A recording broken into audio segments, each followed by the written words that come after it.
Hai Sobat Coach, kembali lagi bersama Coach K di sini. Kita kali ini mau ngobrol-ngobrol nih sama tamu istimewa. Hai. Dan di tempat istimewa karena di tempat ini langitnya biru banget. Nah, mudah-mudahan bisa ketebak lah ya, dimana saya jauh-jauh dari rumah ke sini khusus untuk ketemu sama tamu istimewa kita. So, biar nggak berpanjang-panjang, kita minta kenalan deh. Halo, selamat sore ya. Sore. Ini rekamannya sore, tapi nanti kalau seandainya munculnya malam, maklumin aja lah ya. Ayo Mbak tamu, silakan dong kenalan sama sobat-sobat coach semua di sini. Halo, selamat sore semuanya. Nama saya Dinda Nawangwulan. Saya tinggal di tempat ini baru dalam waktu 5 bulan. Saya baru tinggal di sini. Umur saya 48 tahun. Dan saya sekarang bekerja sebagai entrepreneur, usaha sendiri, dan ada usaha suami juga yang lagi bekerja juga barengan sama suami saya. Terus cuma punya anak satu, tapi anak bul ya. Jadi kita hanya bertiga di rumah ini gitu. Wah, udah sekilas kenalan. Nah, mungkin cerita dulu nih Mbak Din. Kenapa sih kok kita bisa kenal? Oh iya, jadi lucu sih sebenarnya aku sama Mbak Ika ini kita kenal dulu di satu kantor yang sama. Walaupun fungsinya berbeda, departemennya berbeda, cuman kita udah sempet sering bertatap muka, ngobrol gitu kan di kantor dulu ya. Dan nggak nyangka kalau ternyata Mbak Ika bisa mampir nih ke rumah aku. Aku seneng banget sumpah. Asli seneng banget. Thank you banget udah bisa datang ke sini. Itu aku yang seneng banget, soalnya sudah mau ditampung di sini. Iya, jadi begitu Sobat Coach. Jadi kita dulu sama-sama satu kantor. Nah, sebelum kita satu kantor, sebenarnya kita punya hobi yang sama nih ya, Mbak Din. Sama-sama menulis. Di dulu buat yang umurnya sudah banyak, pasti tahu ada yang namanya Multiply, atau kalau sekarang mungkin biasanya disebut blogger ya. Blogger kita dulu. Betul. Jadi kalau saya cerita tentang kehidupan saya sehari-hari, kalau Mbak Dinda cerita tentang kehidupan sehari-harinya juga. Betul. Begitu. Nah, sekarang kita dulu di tempat kerja yang sama, sekarang juga sama-sama jadi entrepreneur ya. Iya dong. Kita kan jadi usaha sendiri kan, wira swasta. Jadi pensiunan ya, benar-benar. pensiun ini kantor itu. Iya. Nah, pertanyaan banyak orang nih Mbak Dinda, kan di kantor kita yang dulu banyak orang yang menganggap kita tuh sebetulnya sudah mapan gitu ya, dari segi gaji, kemudian dari segi pekerjaan juga sebenarnya cukup menyenangkan gitu ya. Nah, tiba-tiba pas lagi lihat IG saya cukup kaget loh, kok Mbak Dinda tiba-tiba udah ada farewell party-nya, kemudian tiba-tiba udah ada di pulau tercinta ini gitu. Cerita dong, itu gimana ceritanya kok tiba-tiba bisa Tara. Muncul di sini? Oke, jadi sebenarnya sih timingnya tepat aja sih Mbak, gitu. Memang kan kita untuk melakukan sesuatu kegiatan atau sesuatu rencana, biasanya kan memang timingnya gitu. Dengan memang sudah timingnya, memang sudah waktunya kita memilih rencana yang memang sudah kita rencanakan sebelumnya. Nah, sebenarnya rencana saya bisa menjadi entrepreneur atau wirausaha ini udah lama saya jalankan sambil bekerja kantoran. Jadi tadinya tuh sebagai pekerjaan sampingan ya. Tapi akhirnya saya memilih untuk setelah sekian lama saya kerja di satu perusahaan sendiri gitu, satu perusahaan yang saya digaji. Akhirnya saya memilih untuk kenapa sih nggak jalanin aja usaha saya sendiri gitu kan? Karena ternyata itulah yang membuat kepuasan batin sendiri, bahwa memang kebahagiaan itu nggak dapat hanya dari uang aja gitu, tapi kepuasan bahwa kita menjalankan sesuai dengan passion kita gitu kan. Memang nggak segampang yang yang dipikirkan ya, bahwa ntar pasti banyak lah ada uang masuk, ada ini. Memang nggak segampang itu gitu. Memang target pun juga harus ada sebenarnya sebagai wirausaha, karena kalau nggak begitu nanti kita nggak akan fokus untuk ngejalanin apa yang mau kita jalanin ke depan gitu. Nah, kenapa waktu itu aku memilih ini ya karena buat aku kepuasan batin itu yang aku utamakan saat ini gitu. Mungkin umurnya pun juga udah cocok ya. Mumpung di umur yang masih produktif dan saya pikir saya masih punya tenaga, saya masih punya waktu untuk berkarya gitu kan. Kenapa enggak kita coba sekarang gitu. Iya, gitu. Betul. Kan sering banget nih ya jadi pertanyaan mungkin buat sobat coach yang juga saat ini nih lagi bingung gitu. Pengen ngejar passion, pengen bertransformasi dari yang sekarang dikerjakan menjadi orang yang mengejar passion gitu.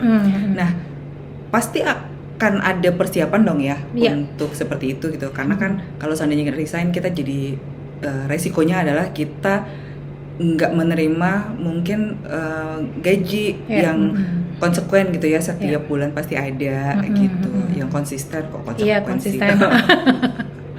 Gini nih kalau seandainya belum ngopi ngopi dulu dong. Ngopi dulu. Cheers. Oke. Jadi ada nominal yang mungkin berkurang gitu. Kalau Mbak Dinda sendiri nih, apa sih yang dipersiapin? Oke, sebelum aku mengambil keputusan ini, memang persiapan itu diambil waktu itu 5 bulan sebelum aku resign. Jadi menggali ilmu-ilmu dulu untuk kalau seandainya aku wirausaha, nanti aku harus belajar apa nih? Secara manajemen, secara operasional, secara finansial itu udah aku pelajarin sebelum aku resign. Jadi kayak misalkan nanti misalkan saya kerja di rumah gitu, remote, apa yang harus saya pelajarin gitu kan sekarang ini lagi mulai digital marketing atau pokoknya lebih ke IT, lebih ke social media. Nah mungkin itu juga sangat membantu sih kalau seandainya nanti aku bisa mengerjakan itu di rumah secara remote gitu kan, karena ini tempat baru dan aku nggak tahu apakah nanti di sini ada pekerjaan yang sesuai atau enggak gitu kan, tapi setidaknya menggali ilmu dulu yang aku bisa persiapkan sebelum aku memutuskan untuk resign. Untuk finansialnya sendiri memang saya udah tidak punya ekspektasi ya, maksudnya gini, tidak ada ekspektasi adalah yang penting saya menjalankan dulu dengan hati, apa yang mau saya jalankan sesuai dengan hati saya. Jadi dengan kita bekerja dengan hati, apapun itu yang kita kerjakan, aku yakin money will come gitu. Jadi dan kebahagiaan itu mungkin akan lebih puas ya, akan kita rasakan lebih puas dibanding kalau misalkan kita ngejalan ya waktu itu kerja di kantor pun juga memang dengan hati gitu, dan memang puas juga gitu dengan apa yang aku dapat dari situ. Tapi balik lagi, bedanya bekerja untuk orang lain atau untuk perusahaan dibanding dengan kerja untuk diri sendiri, untuk kita menjadi lebih aktif lagi, untuk menjadi orang-orang yang punya prestasi sendiri dari hasil kita sendiri. Itu tuh lebih memuaskan buat kita sebagai entrepreneur gitu. Nah jadi buat saya ini memang tantangan terbesar untuk menjadi wirausaha, karena memang tidak segampang itu, tapi worth it untuk dicoba gitu. Masalah untuk nanti penghasilannya tidak sesuai dengan apa yang sebelumnya aku dapat, buat aku tuh sudah resiko, tapi saya yakin bahwa rezeki kita tuh udah ada yang ngatur nih Mbak gitu kan. Udah ada yang ngatur lah, yang di atas nih big boss kita gitu kan. Jadi betul. Saya nggak merasa takut untuk nanti saya nggak kerja di perusahaan, gaji saya akan lebih kecil dan saya nggak bisa hidup lebih enak dong gitu kan. Saya nggak ada perasaan kayak gitu. Yang saya rasakan adalah saya yakin bahwa dengan saya pindah ke sini dengan kondisi yang semua dimudahkan, saya yakin bahwa memang jalannya saya harus pindah ke sini, dan saya yakin bahwa rezeki itu akan terus mengalir kalau saya tetap berusaha gitu. Iya. Emang kadang-kadang kita harus yakin bahwa matematikanya Tuhan tuh beda sama matematikanya kita ya. Iya, benar. Hitungannya tuh beda gitu. Tiba-tiba aja cukup. Iya, gitu tiba-tiba kan. Cukup. Jadi ketika kita pengen jalan-jalan, tiba-tiba ada tiketnya gitu kan. Benar, mau makan enak ada gitu. Iya. Tiba-tiba ada yang traktir. Kalau salah ya. Nggak punya tempat berteduh di Bali gitu. Tiba-tiba ada. Kesebut deh. Iya, benar. Tapi menarik sih tadi mendengar bahwa sudah tahu resikonya gitu ya, menyiapkan hati gitu ketika ternyata ekspektasi tidak sesuai sama realitanya, itu juga harus diterima gitu ya sama kita ya. Betul. Dan itu akan memudahkan. Dan ngomongin passion tuh saya jadi ingat sih. Jadi satu ketika saya pun berani memutuskan untuk oke, ini waktunya adalah ketika ada yang ngomong bahwa ketika kamu mengerjakan sesuatu yang kamu sukai, yang kamu cintai, maka kamu akan berusaha lebih jauh dan akan otomatis gitu ya, lebih bersemangat. Berasa banget nggak sih Mbak Dinda? Iya, berasa banget. Nggak? Oh banget. Jadi energinya beda banget gitu. Ketika kita melakukan hal yang kita cintai, yang kita sukai, dengan menjalankan sesuatu yang sebenarnya karena kebutuhan, bukan karena apa yang kita sukai gitu ya.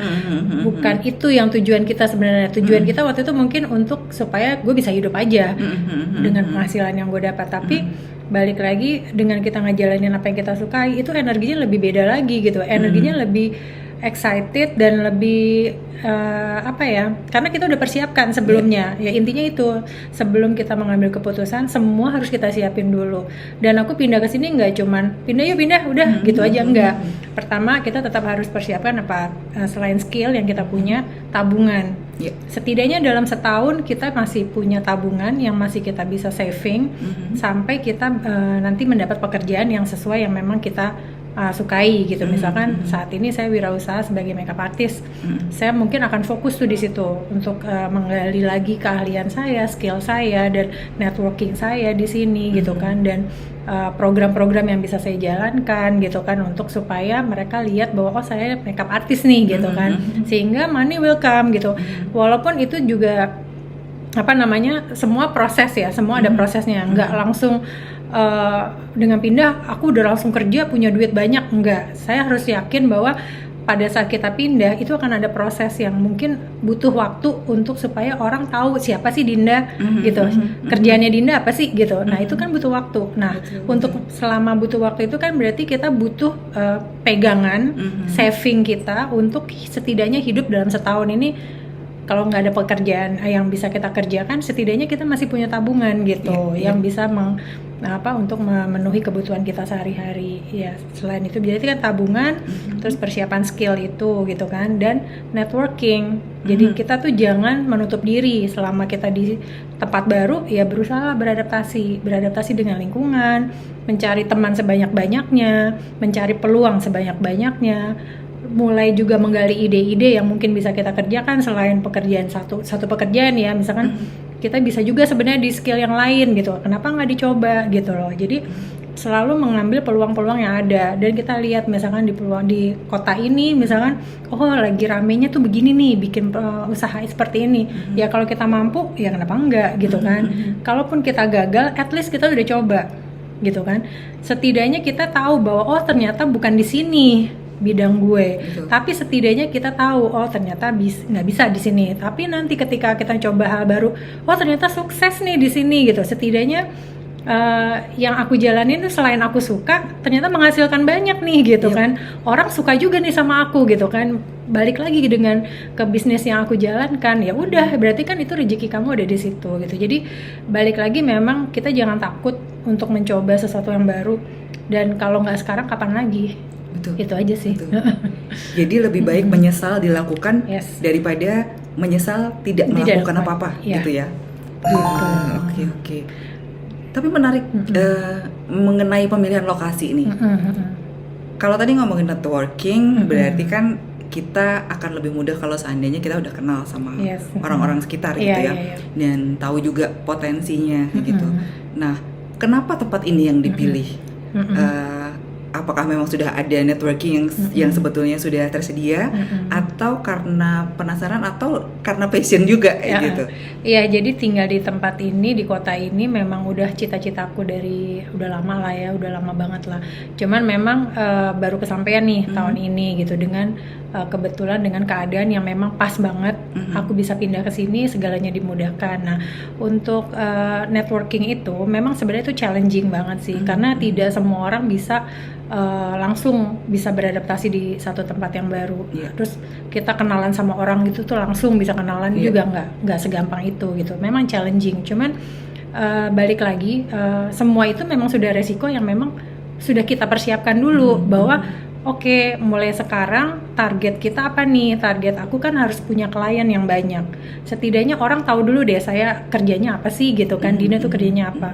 Gimana caranya? Ya udah berarti kita bersosialisasi dari orang terdekat aja dulu, misalkan di komplek ini gitu kan. Sosialisasi di komplek ini. Dari mulut ke mulut ke mulut, akhirnya nanti akan tahu bahwa oh ternyata Dina tuh makeup artist misalkan.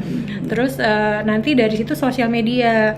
Bisa juga dari sosial media kita bisa mempromosikan usaha kita gitu kan, bikin akun baru yang dimana akun itu bisa mempromosikan semua usaha-usaha yang kita mau jalankan gitu kan. Mungkin dari situ kita bisa share link segala macam, dan itulah yang menjadi pegangan kita supaya network kita juga meluas gitu. Dan kalau memang kita orangnya introvert, ya itu salah satunya medianya sosial media, iya kan?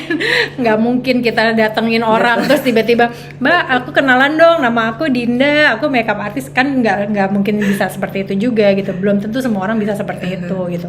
Jadi balik lagi kita harus mengetahui juga kemampuan diri kita sendiri, mengetahui apakah kita bisa nggak seperti apa yang harusnya kita jalankan seperti itu gitu. Misalkan kita nggak bisa, oke, lewat apa medianya nih? Oh ada sosial media, ya udah kita coba dari situ dulu gitu kan.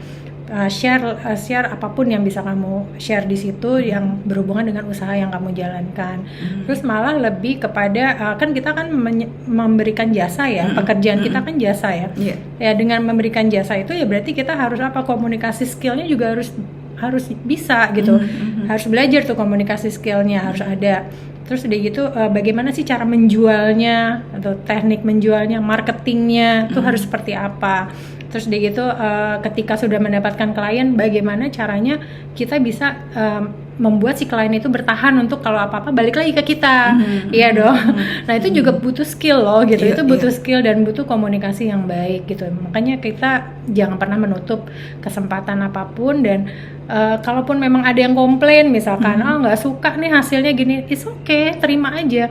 Kadang tidak semua orang sesuai dengan ekspektasi yang kita dan ekspektasi dia, tapi setidaknya itu menjadi pelajaran buat kita, jangan sampai karena hal itu akhirnya kita jadi mundur gitu, akhirnya jadi nggak pede lagi deh aku jualan ini gitu, jangan gitu. Tapi anggaplah itu sebagai pengalaman yang buat kita jadi maju. Oh ternyata dikritiknya gue seperti ini, gue nggak boleh, harusnya bikinnya seperti ini. Oke, next gue akan lebih coba lagi deh, latih lagi skill gue gitu. Jadi tetap terus berusaha aja gitu, jangan sampai kalah dengan keadaan yang akhirnya membuat kalian akhirnya stagnan, nggak ngapa-ngapain, dan akhirnya jadi malu atau jadi takut untuk memulai gitu. Nah balik lagi sih keberanian kita dulu, dan untuk menjadi berani balik lagi skill, kemampuan saving yang kita punya, terus networking gitu, dan balik lagi sosial media yang bisa kita gunakan untuk mempromosikan usaha-usaha kita gitu. Oke, berarti harus dipersiapkan mental, benar, finansial, yes, sama toolsnya, yes, channel, dan supporter. Yes, benar.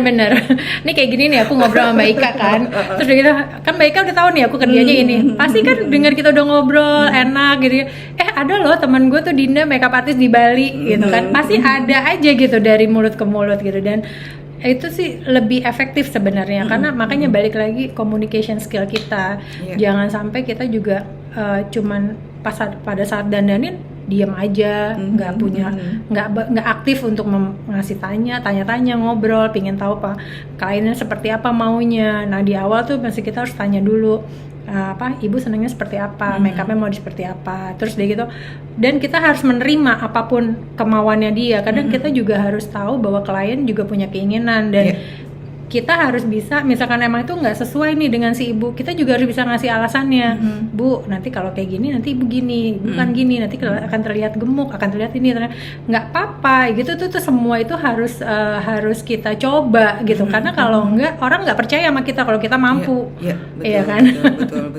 Gitu. Itu penting. Apalagi kalau makeup artist itu kan sebetulnya membuat orang jadi lebih percaya diri gitu kan ya. Kayaknya bagus gak sih kalau seandainya digabung sama coaching? Oh iya, bagus banget sih Mbak. Jadinya self esteemnya tuh makin meningkat gitu ya. Bener. Jadi nanti misalnya mau coaching sama Coach K bisa dapat voucher diskon. Nah, boleh. Atau boleh yang banget. Atau yang make up ke Mbak Dinda bisa dapat voucher diskon untuk coaching. Boleh banget. Boleh banget. Bisa aja kita Iya, benar. Iya kan? Karena itu kan networking. Iya, kan? benar. Oh, kayaknya emang kalau seandainya sekarang itu collaborating itu tuh itu penting banget ya. Penting banget ya. Gitu. Benar. Jadi sobat coach gimana? Udah mulai berpikir atau bersiap-siap gitu?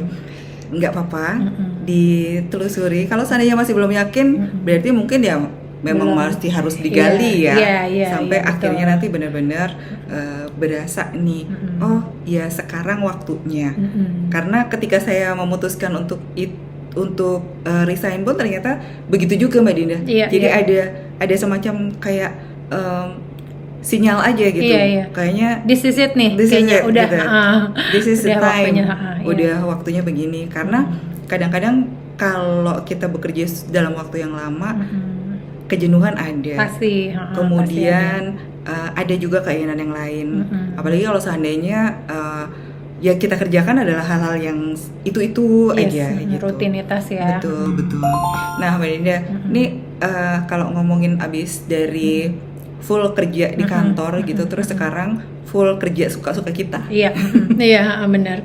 Ada tantangan lain nggak? Atau ada hal yang menarik nggak? Iya, tantangannya ya. Kalau tantangannya sih memang jadi banyak hal baru yang harus kita pelajarin ya. Maksudnya, at least kayak hal paling kecil aja, ngurus rumah gitu ya. Itu kan tidak kecil buat saya. Makanya itu kan butuh skill ya ternyata. Banget. Yang selama ini ya manajemen skill gitu. Nah itu kalau misalkan kita nggak biasa ngurus rumah, nyuci baju, masak, menyuci piring dan sebagainya, beresin rumah, kalau kita tidak terbiasa itu juga stres juga sih. Itu menjadi tantangan yang sangat berat juga buat kita gitu. Cuman balik lagi ketika kita udah mencapai pada posisi itu di mana kita memang yang kita inginkan sebenarnya seperti itu gitu, ya udah dijalanin aja gitu, nanti lama-lama akan terbiasa sih sebenarnya gitu. Cuman balik lagi untuk menghibur supaya kita nggak terlalu stres, yaitu balik lagi skill kita juga harus kita gali gitu. Jangan cuman maksudnya kalau ada kesempatan sambil bekerja ya kenapa enggak, ada kesempatan buat networking ketemu orang ya kenapa enggak, itu anggap aja sebagai memang jalan pilihan yang udah kita pilih gitu kan, jalan hidup yang udah kita pilih gitu. Jadi kayak sekarang nih saya berusaha untuk ini kita udah jauh nih dari orang tua gitu, jauh dari saudara-saudara, kita masa mau aut-autan rumahnya gitu kan, mau berantakan gitu kan, sementara kita tinggal di sini gitu kan, kita tinggal di rumah ini gitu, kita pulang mau ke rumah tuh dengan rumah yang nyaman, yang enak buat istirahat, buat kita ngobrol-ngobrol gitu. Kalau nggak ada, kalau lokasinya aja tidak menjamin atau tidak memenuhi kebutuhan kita, pasti kita juga stres juga kan gitu. Nah, daripada gue stresnya nanti ngeliat rumah berantakan makin stres kan. Jadi ya udahlah beresin aja gitu. Nah, cuman ya itu balik lagi kerjasama sama pasangan gitu, bahwa kita tinggal di sini, jadikanlah rumah ini sebagai rumah terakhir kita dari kesibukan kita di luar gitu. Jadi rumah ini harus kita bikin nyaman buat bersama-sama gitu, buat jangan sampai kita pulang tuh jadi malah stres, jadi malah capek, malah kesel gitu kan. Tapi ya itu balik lagi manajemen skill. Bener. Butuh waktu sih untuk bisa untuk bisa beradaptasi dengan keadaan yang baru seperti ini gitu. Nggak gampang sih, memang challenging banget. Itu adalah salah satu hal yang paling men-challenge saya. Iya, sama. Jangan suruh saya nyetrika ya. Itu paling no, nggak bisa. Bukannya nggak mau, nggak bisa. Tetap aja lecek. 3 tahun ternyata masih belum cukup, Mbak Dina. Buat aku 3 tahun itu masih baru bisa menata, iya, kalau seandainya masak itu enaknya di 1 hari, terus habis itu disimpan gitu kan. Tapi memang resikonya adalah saya lupa makannya. Jadi basi di kulkas ya.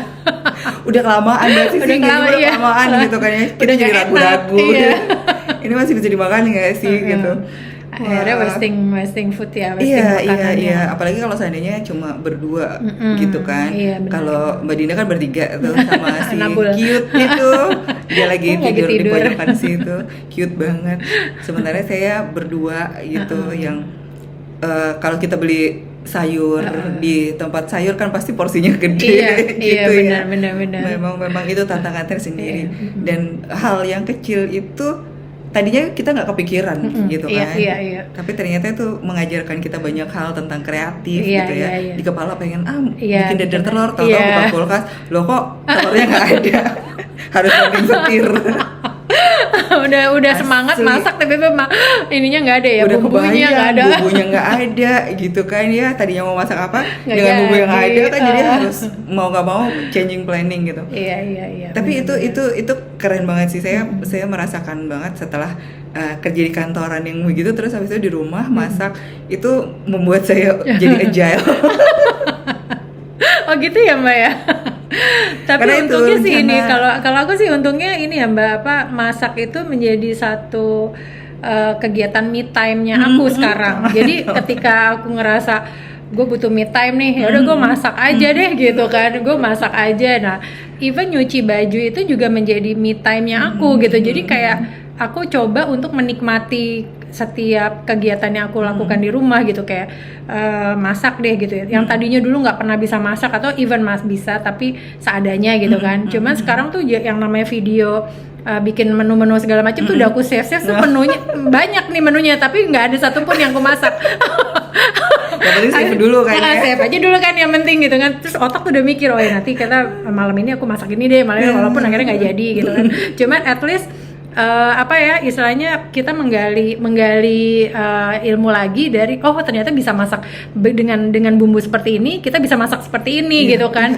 Sebenarnya itu juga bisa jadi apa ya, kalau kita akhirnya ternyata menemukan itu sebagai passion kita, itu pun bisa jadi usaha ya kan. Iya Nggak banget. usah mikir kita masaknya deh, misalkan gue jual bumbunya aja deh gitu, atau enggak gue promosiin aja deh restoran-restoran yang gue makan gitu, apa aja sih, atau makanan-makanan yang gue masak atau itu pun juga bisa sebenarnya kita jual gitu, dengan menjual apa namanya, makanannya orang gitu yang kita makan di restoran itu gitu, akhirnya menjual si restoran itu kan. Betul. Dan itu bisa jadi kita kerja sama juga sama mereka gitu. Dan sebenarnya itu keasikan sendiri yang memang beda kalau kita kehidupan bekerja di perusahaan ya. Itu kan beda lagi kan. Jadi memang challenging sih memang, cuman aku selalu menganggap bahwa apapun yang aku kerjakan itu adalah itu untuk me time yang aku gitu.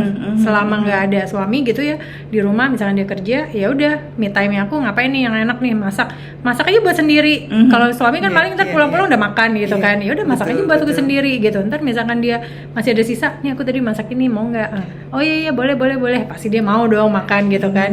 Cuman setidaknya pada saat mengerjakan itu nggak kosong, otak kita nggak kosong gitu kan, kita nggak diem gitu, kita nggak diem. Jadi segala sesuatunya kita nikmatin aja sih Mbak, kalau aku tuh gitu. Jadi nggak mau menjadi burden juga, walaupun itu challenging, tapi jangan jadi burden gitu, karena kalau jadi burden pada akhirnya kita nggak bahagia juga dong gitu kan, nggak happy juga gitu kan.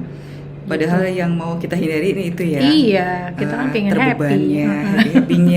Dan kita jadi tahu gitu ya, ternyata betapa banyaknya pekerjaan yang harus dilakukan di rumah. Kita jadi menghargai ibu-ibu yang bekerja di rumah, apalagi ibu yang punya balita dan bekerja di kantor dan rumahnya jauh. Benar. Kita jadi benar-benar salut ya. Salut banget, top. Top banget gitu. Ya pokoknya. Jadinya buat perempuan semua, kita semua hebat ternyata. Iya benar. Coba aja suami suruh ngerjain kayak gitu semua, mana mau ya kan? Aku yang ini aja deh. Pasti ada yang dia pilih sendiri satu gitu ya. Satu item. Betul. Ngopi dulu deh Mbak. Wah, obrolan kita asik banget ya ternyata. Dari banyak pengalaman kita jadi tahu gitu. Oh, betapa kerja di rumah tuh banyak variasinya. Kerja di kantor ya itu aja mungkin yang dikerjakan sesuai sama job desk-nya kita gitu kan ya. Memang yang namanya plus minus pasti ada. Tapi ketika kita merasa sudah waktunya untuk ngejar passion, jangan ragu-ragu deh. Jangan ragu-ragu, benar. Ya kan? Betul. Karena momennya kadang-kadang ya cuma saat itu aja. Kalau hilang, kadang-kadang kita juga kehilangan keberanian juga untuk mulai gitu kan. Iya, benar. Setuju itu. Cuman juga satu hal yang paling penting adalah jangan ikut-ikutan. Jangan mengikuti apa yang orang lain lakukan gitu, karena kayak misalkan saya nih gitu, saya resign dengan alasan saya mau mengejar passion. Terus ada teman gitu misalkan, aku juga mau kayak Dinda gitu, tapi dia nggak ada persiapan. Itu jangan gitu, karena nanti pada akhirnya itu akan menjadi bumerangnya buat kalian juga kan gitu. Jadi baiknya adalah segala sesuatu tuh direncanakan dulu gitu, direncanakan dulu setidaknya setengah tahun kita mau pindah, mau mengubah sistem bekerja kita, ya kita harus siapin dulu apa yang perlu kita siapin. Itu semua harus dipelajarin gitu, jangan sampai akhirnya menyesal dan akhirnya tidak sesuai ekspektasi dan akhirnya malah kecewa. Dengan kecewa nanti akhirnya kita jadi stres, ya kan? Betul. Akhirnya balik lagi kerja di perusahaan padahal maunya pensiun dini kan. Maunya pensiun dini tapi akhirnya jadi kerja lagi di satu perusahaan, which is nggak apa-apa gitu, cuman tidak tercapai tujuan awalnya gitu kan. Betul. Sayang gitu. Iya, itu yang mungkin orang-orang suka lihat dari kita gitu ya. Ketika kita resign, itu rasanya ngelihatnya, oh kok tiba-tiba banget sih gitu. Padahal sih sebetulnya enggak ya. Ada persiapan-persiapan yang kita lakukan gitu.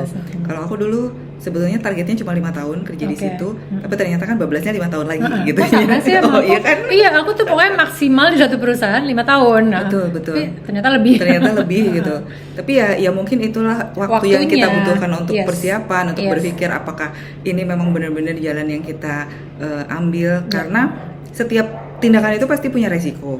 Nah, kalau seandainya bingung yang mana yang harus dijalanin, ya pilihlah resiko yang paling bisa kamu tanggung. Benar. Itu kayaknya yang paling pasti ya untuk mengambil satu keputusan gitu. Oke, kayaknya ngobrol kita udah panjang nih, Mbak Dinda. Panjang ya. Udah cukup panjang dan kayaknya. Udah semalaman nih kita ngobrol. Iya. Dari sore sampai malam loh ini. Betul. Saking semangatnya loh. Udah mau subuh malah. Jadi jangan lupa iklan lagi Mbak Dinda. Oh iya, iklan ya. Tolong disebutkan gitu di mana bisa dihubungi, di mana kerjaannya seperti apa. Saya bekerja sebagai makeup artist di Bali. Base-nya di Bali sekarang saat ini. Jadi lebih ke sana, dan hobi saya tuh melukis. Jadi selain makeup juga saya suka melukis. Ya moga-moga itu menjadi satu lahan lagi untuk menjadi satu usaha lagi ya buat saya gitu. Terus dan memang saya dan suami juga ada usaha yang memang kita jalanin berdua. Di mana perusahaan itu mengenai bidangnya adalah konstruksi, general construction. Jadi di sini kan lagi banyak pembangunan villa, pembangunan rumah, apartemen. Nah, insya Allah ini perusahaan saya yang dengan suami ini bisa berjalan juga di sini. Ya kita pelan-pelan, semuanya butuh proses. Kalau misalkan ada yang mau belajar makeup pun bisa hubungin saya, atau ada kebutuhan untuk makeup party, makeup wedding, pre-wedding di Bali, bisa hubungin aku di 0813 1500 8431. Oke, nanti ada di situ ya. Atau IG aku Dinda Nawang bulan dia salah kan, Shimmering ID @shimmering_id. Nanti ada di sini. Tulisannya di sini atau di atas? Iya, di sini atau di atas. Terserah deh. Pokoknya ada. Pokoknya nanti jangan ada. Khawatir. Oke. Gitu aja sih. Berarti buat sobat coach yang mau make upan di Bali, silahkan hubungi Mbak Dinda. Yang mau bangun villa, yang mau bangun rumah termasuk ya? Termasuk kan, bangun rumah. Yang mau minta dilukis juga boleh. Semua ada, semua nanti kita kasih infonya.